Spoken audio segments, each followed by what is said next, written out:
नमस्कार, आप देख रहे हैं न्यूज़ 10। मैं हूं आपके साथ भावना नैयर। देश और दुनिया की बड़ी और अहम खबरों को लेकर हम हाजिर हैं। शुरुआत कर लेते हैं बुलेटिन की टॉप हेडलाइंस के साथ। यमन में भारतीय नर्स निमिषा प्रिया को बचाने की आखिरी कोशिशें जारी। आज होने वाली मौत की सजा पर फिलहाल रोक। यमन के जेल प्रशासन और अभियोजन कार्यालय से संपर्क में भारतीय अधिकारी। ईरान की यात्रा करने वाले भारतीय नागरिकों के लिए एडवाइजरी। भारतीय दूतावास ने कहा, ईरान की गैर जरूरी यात्रा करने से पहले मौजूदा स्थिति पर करें विचार।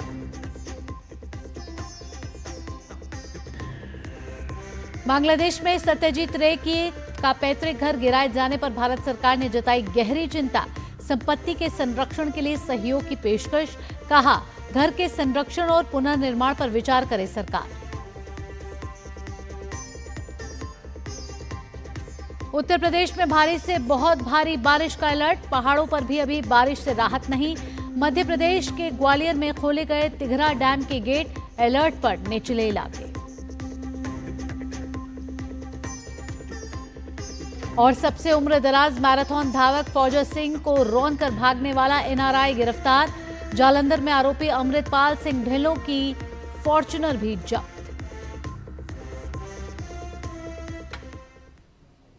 सबसे पहले बात निमिषा प्रिया की। मौत की सजा का सामना कर रही भारतीय नर्स निमिषा को आज यमन में मौत की सजा दी जानी थी, जिस पर फिलहाल रोक लगा दी गई है। उनको बचाने के लिए भारतीय अधिकारी यमन के जेल प्रशासन और अभियोजन कार्यालय के संपर्क में बने रहे, जिससे मौत की सजा का दिन फिलहाल टल गया है। निमिषा प्रिया को अपने पूर्व business partner Talal Abdo Mehdi की हत्या का दोषी ठहराया गया है। निमिषा के परिवार ने भारत सरकार से इस मामले में सक्रिय होने की गुहार लगाई थी। इसके बाद सरकार की तरफ से परिवार को हर संभव मदद का भरोसा दिया गया था। निमिषा प्रिया की मौत की सजा भले ही टल गई हो, लेकिन अभी उसकी सजा पूरी तरह से खत्म नहीं हुई है। खबरों के अनुसार जिस व्यक्ति की हत्या के आरोप में निमिषा को मौत की सजा होनी है, वह परिवार ब्लड मनी लेने को राजी नहीं हुआ है। लेकिन अब जब निमिषा प्रिया की सजा को टाला गया है, तो एक उम्मीद की किरण जरूर दिखाई देती है कि निमिषा को बचाया जा सकता है। इसके लिए केंद्र सरकार विदेश मंत्रालय के जरिए लगातार प्रयास कर रही है। केंद्र सरकार ने सुप्रीम कोर्ट को बताया है कि वह निमिषा प्रिया को बचाने के लिए सभी प्रयास कर चुके हैं और एक अकेला रास्ता अब यही बचा है कि मृतक का परिवार ब्लड मनी स्वीकार कर ले। ईरान स्थित भारतीय दूतावास ने ईरान की यात्रा करने वाले भारतीय नागरिकों के लिए एडवाइजरी जारी की है। भारतीय दूतावास ने सोशल मीडिया एक्स पर जानकारी दी है कि पिछले कुछ हफ्तों में सुरक्षा संबंधी घटनाक्रमों को देखते हुए भारतीय नागरिकों को सलाह दी जाती है कि वे ईरान की गैर जरूरी यात्रा करने से पहले मौजूदा स्थिति पर ध्यानपूर्वक विचार करें। साथ ही कहा है कि भारतीय नागरिक नवीनतम क्षेत्रीय घटनाक्रमों पर नजर रखें और भारतीय अधिकारियों द्वारा जारी नवीनतम परामर्शों का पालन भी करें। जो भारतीय नागरिक पहले से ही ईरान में हैं और वहां से जाने के इच्छुक हैं, वे अभी उपलब्ध व्यावसायिक उड़ान और नौका सेवाओं का लाभ उठा सकते हैं।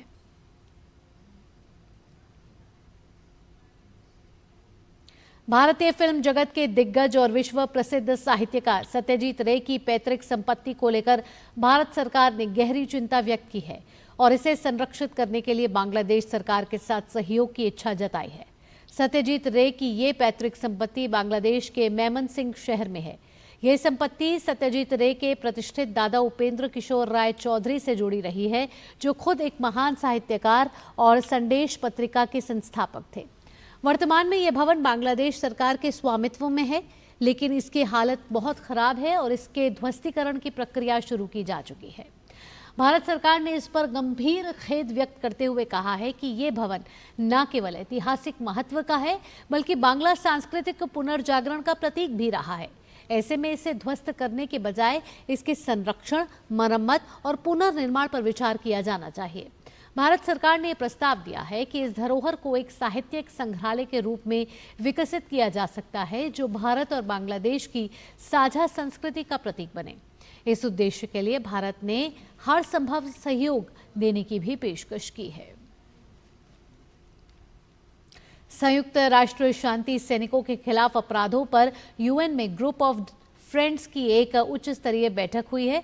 इस बैठक में शांति सैनिकों के विरुद्ध अपराधों के लिए जवाबदेही को बढ़ावा देने की आवश्यकता पर जोर दिया गया। बैठक में कानूनों और अंतर्राष्ट्रीय सहयोग को बढ़ावा देने की बात कही गई ताकि शांति सैनिकों पर हमला करने वालों को कड़ी सजा दी जा सके। दिसंबर 2022 में ग्रुप ऑफ फ्रेंड्स की शुरुआत हुई थी। आगे बढ़ते हैं। 114 वर्ष के मैराथन धावक फौजा सिंह को टक्कर मारने वाले फॉर्च्यूनर चालक अमृतपाल सिंह ढिल्लों को पंजाब पुलिस ने जालंधर के करतारपुर से गिरफ्तार कर लिया है। पुलिस ने गाड़ी भी बरामद कर ली है। पगड़ीधारी बवंडर के नाम से मशहूर दिग्गज एथलीट फौजा सिंह का सोमवार को जालंधर पठानकोट राष्ट्रीय राजमार्ग पर एक सड़क दुर्घटना में 114 वर्ष की आयु में निधन हो गया। अपनी नियमित सैर पर निकले फौजा सिंह को एक सफेद फॉर्च्यूनर एसयूवी ने टक्कर मार दी थी और बाद में इलाज के दौरान उनकी मृत्यु हो गई। पंजाब पुलिस की एफआईआर के अनुसार फॉर्च्यूनर चालक अमृतपाल सिंह ढिल्लों तेज गति से गाड़ी चला रहा था जब उन्होंने फौजा सिंह को टक्कर मारी। एफआईआर में यह भी बताया गया है कि इस महान मैराथन धावक को अस्पताल ले जाने के बजाय ढिल्लों मौके से फरार हो गया था। दिल्ली के स्कूलों को फिर से बम से उड़ाने की धमकी मिली है। द्वारका स्थित सेंट थॉमस स्कूल और वसंत कुंज के वसंत वैली स्कूल को ये धमकी दी गई है। वहीं हौसका स्थित मदन इंटरनेशनल और पश्चिम विहार स्थित रिचमंड ग्लोबल स्कूल को भी धमकी भरा ईमेल आया है। इसके अलावा सरदार पटेल विद्यालय को भी धमकी दी गई है। Delhi police, bomb squad, dog squad और साइबर एक्सपर्ट की टीम ने मौके पर पहुंचकर अपनी जांच शुरू कर दी है। स्कूलों को सुरक्षा के मद्देनजर खाली कराया गया है। इससे पहले भी दिल्ली के स्कूलों को धमकियां भरे मेल आ चुके हैं।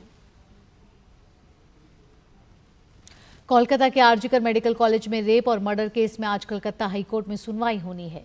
केस में दोषी संजय राय ने ट्रायल कोर्ट से आजीवन कारावास की सजा सुनाए जाने के बाद कलकत्ता हाईकोर्ट का दरवाजा खटखटाया और बलात्कार और हत्या मामले में आजीवन कारावास से दोषमुक्त करने की गुहार लगाई है। अदालत के सामने याचिका में संजय राय का दावा है कि वह अपराध के लिए दोषी नहीं है, लिहाजा उसे दोषमुक्त किया जाना चाहिए। इससे पहले राज्य सरकार और सीबीआई दोनों ने ही हाईकोर्ट पर अर्जी दी थी कि राय की सजा को बढ़ाकर मौत की सजा कर दिया जाए। हाईकोर्ट की इसी बेंच ने सीबीआई की अपील को भी स्वीकारा है और इस मामले की सुनवाई भी होगी।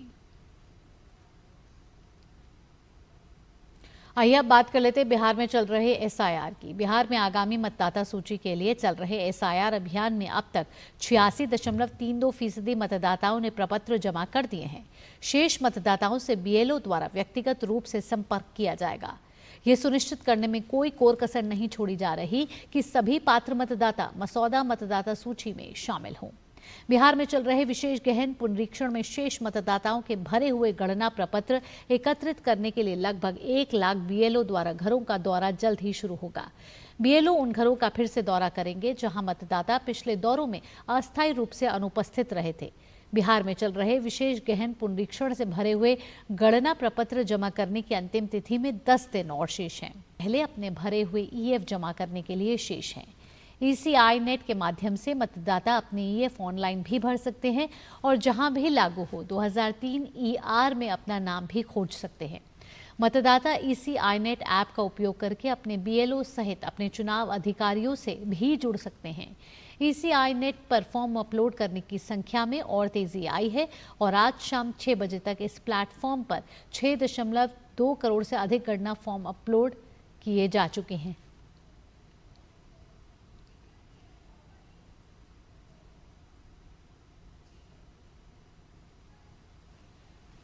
और इस वक्त की अहम खबर पर नजर डाल लेते हैं। संसद के मॉनसून सत्र से पहले सरकार ने सर्वदलीय दल की बैठक बुलाई है। इस वक्त की बड़ी खबर पर नजर डाल रहे हैं, जहां 20 जुलाई को सभी राजनीतिक दलों के नेताओं की ये बैठक होने वाली है। आपको बता दें कि संसद का मॉनसून सत्र 21 जुलाई से शुरू होना है। उससे पहले ये सर्वदलीय बैठक बुलाई गई है 20 जुलाई को।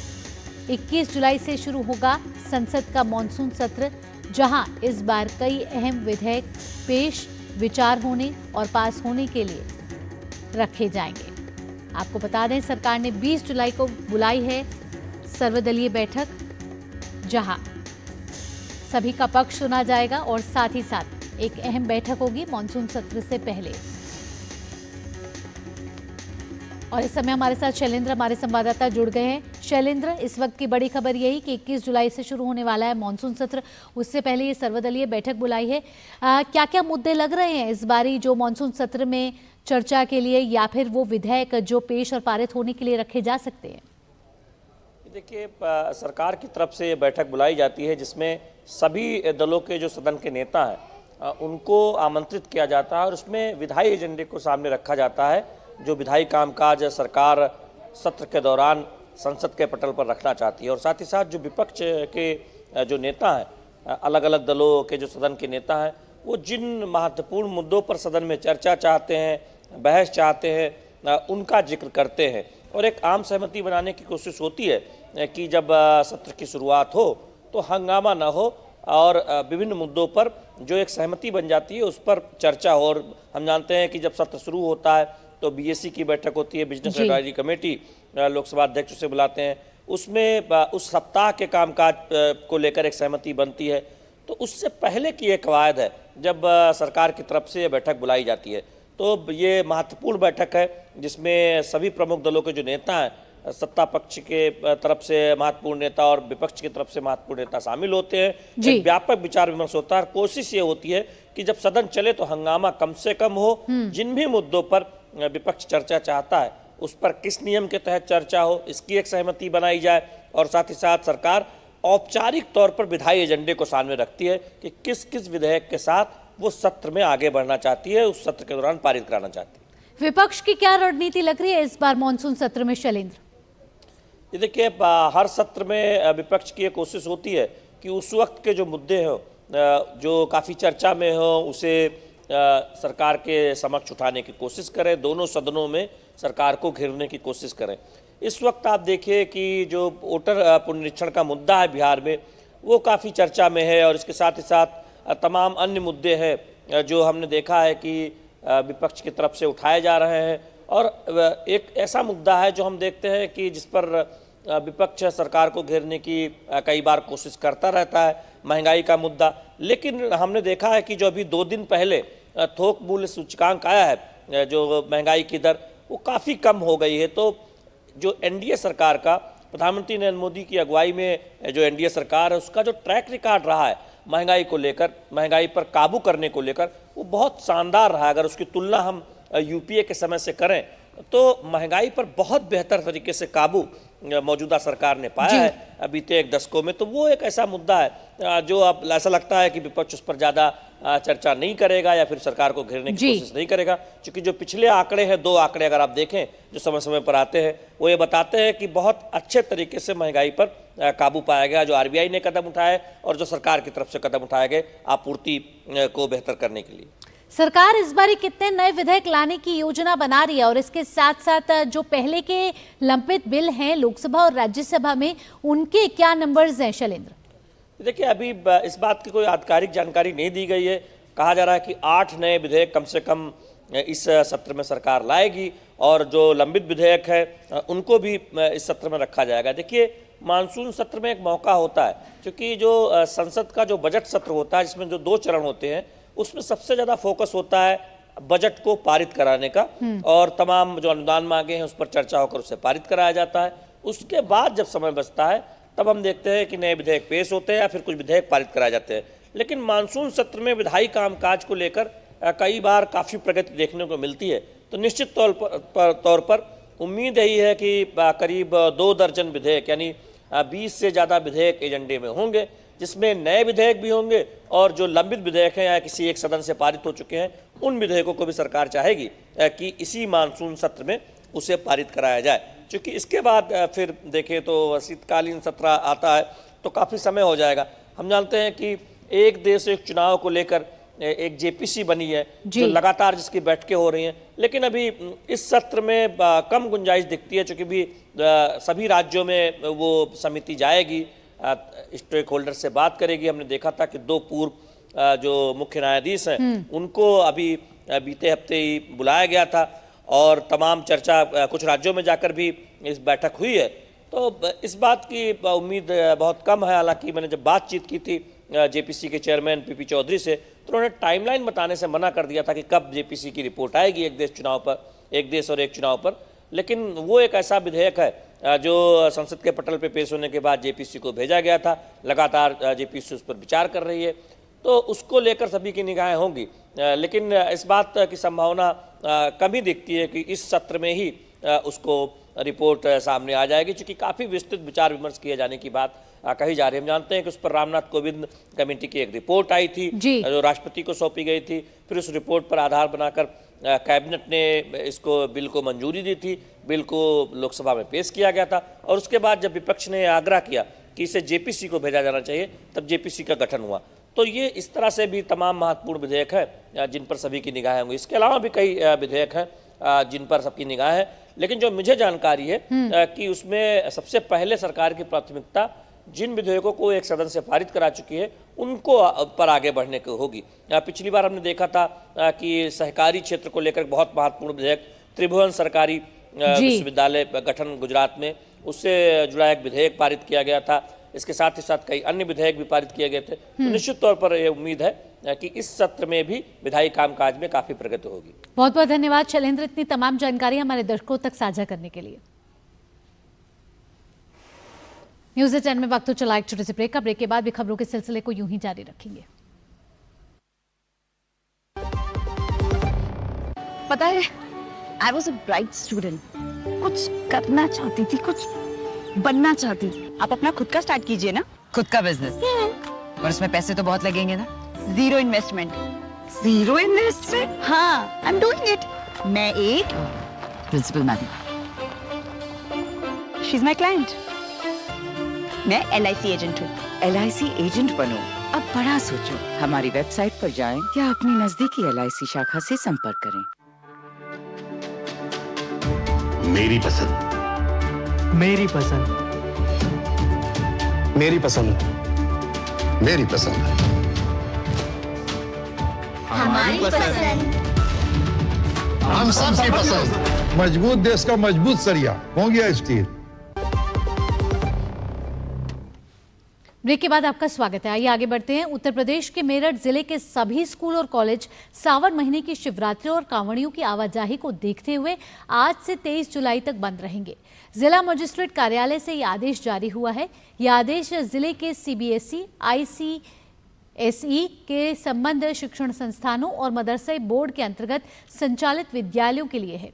इसके साथ ही सारे डिग्री कॉलेज और तकनीक संस्थानों के लिए भी यह आदेश लागू किया गया है। इस दौरान किसी भी विद्यालय के खुले पाए जाने पर कड़ी कार्रवाई की जाएगी। पवित्र सावन महीने में कांवड़िए दूर दूर से गंगा जल भरकर बाबा विश्वनाथ को चढ़ाने काशी आ रहे हैं।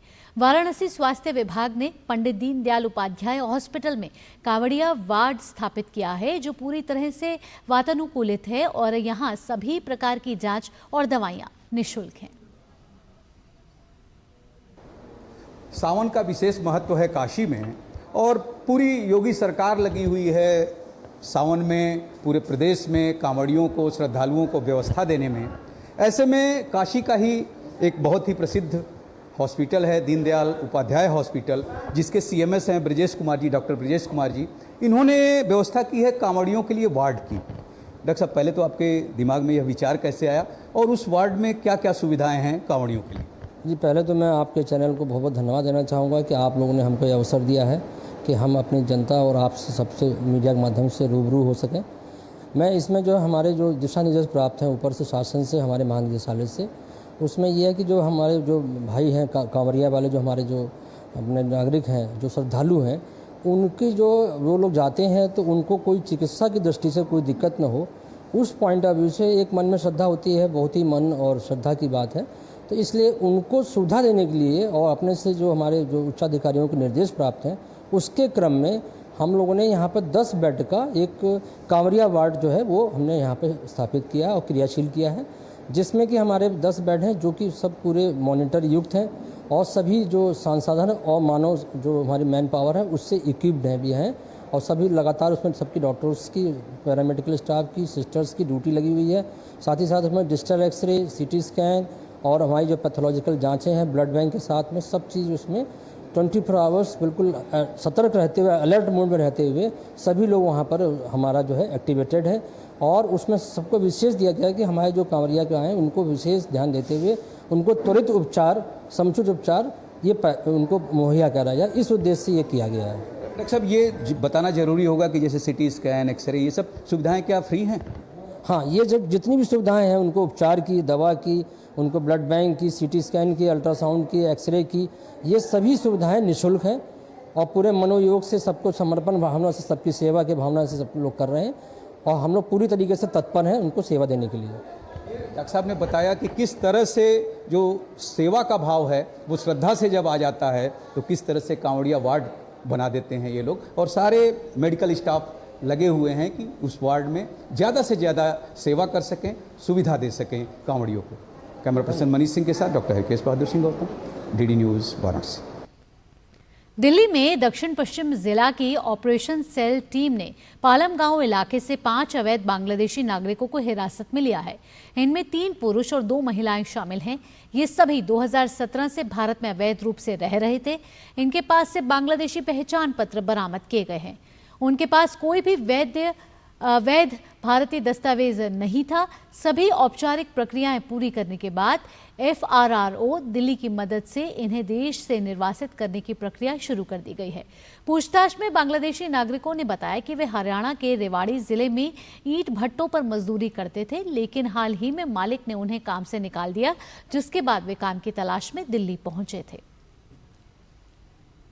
और आइए अब मौसम का हाल जान लेते हैं। उत्तर प्रदेश के प्रयागराज में गंगा का जलस्तर बढ़ रहा है, जिसके कारण निचले इलाकों में पानी भर गया है।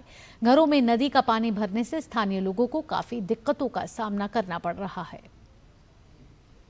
वहीं असम के डिब्रूगढ़ में तेज बारिश हो रही है। शहर के कई हिस्सों में बारिश के कारण जहां लोगों ने गर्मी से राहत की सांस ली है, वहीं आम जनजीवन भी प्रभावित हुआ है। जम्मू कश्मीर की राजधानी श्रीनगर के भी कई हिस्सों में आज झमाझम बारिश हुई है।